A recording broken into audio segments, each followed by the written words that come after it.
बिस्मिल्लाहिर्रहमानिर्रहीम। अस्सलामुअलैकुम नाज़रीन, क्या हाल हैं जनाब।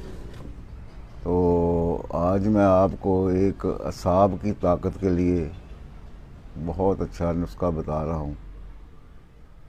वो सही काम करने वाला नुस्खा है।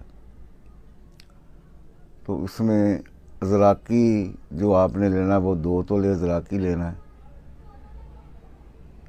इसी उधर से बना बनाता भी मिल जाता है, तो अगर ना आप बना सके तो उधर से मिल जाता है बना हुआ भी।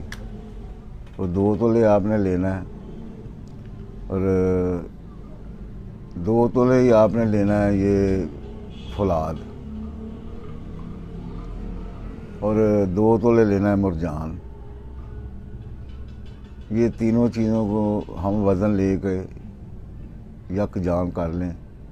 कोई इसमें इतनी मेहनत नहीं है, तो इसको रगड़ के बिल्कुल यकजान करके सबसे जो छोटे कैप्सूल होते हैं ना 2-3 रत्ती वाले, इससे बस ये 2 रत्ती से लेकर 3 रत्ती तक आप खा सकते हैं दूध के साथ।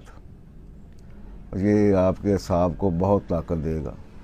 बेशक सुबह शाम खा लें, बेशक एक टाइम खा लें, लेकिन ये है सुबह नाश्ते के 2 घंटे बाद खाना है और रात को खाने के 2 घंटे बाद दूध या मक्खन से। ये याद रखें।